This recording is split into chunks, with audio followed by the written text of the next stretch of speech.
In this video, we'll be covering Venn diagrams. So a Venn diagram is a diagram of circles for grouping items into categories, and a rectangle represents the whole group, while the circles inside the rectangle represent categories.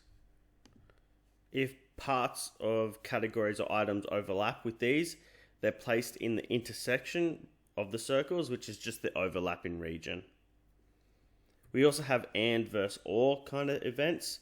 So for two categories or events such as A and B, the phrase A and B means that having both of them occur together. Whereas if you have an A and B overlapping section of a Venn diagram, the phrase A or B means to have A or B or both. For example, what you can see on the screen, the overlapping section in the middle would be A or B, or some sort of both events occurring. Now, if A and B are what we call mutually exclusive, this means that they are not overlapping and are on a Venn diagram. They appear as two separate circles, as you can see in the bottom diagram there. So we're going to jump in and do an example question here, because I feel like this is the best way to understand Venn diagrams and how we use these to answer probability questions. So on your screen you have a Venn diagram which shows the number of students who play either basketball or volleyball. The B represents basketball, the V represents volleyball. So we can see that there's 23 students who play basketball, there's 18 that play volleyball, and there's 7 students that play basketball and volleyball. So we need to find the total number of students who play basketball or volleyball. This means we can just simply add up. We know there's 23 that play basketball, there's 7 that play both, and 18 that play volleyball. So 23 plus 7 plus 18 equals 48. So there's 48 students who play basketball or volleyball. Find the probability of randomly selecting a student who plays basketball. So if we go back up to our diagram, we can see that there's 23 that play basketball and there's 7 that play both. So if I go down here, when you're looking for who plays basketball, we need to include obviously our basketball part of our circle, so in here. But we also need to make sure we're including the 7 players that play basketball and volleyball. So when we're trying to find our probability that someone plays basketball, we have the 23 that play just basketball, the 7 that play basketball and volleyball, and remember there's 48 students.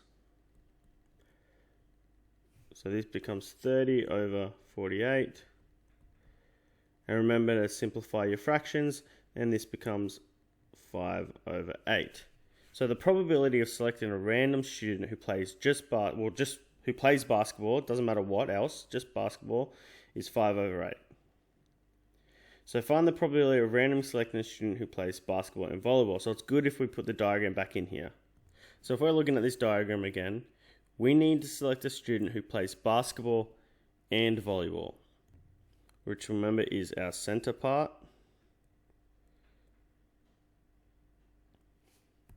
So the probability of basketball and volleyball will be 7 over 48, and that can't be simplified down, so that would be your answer.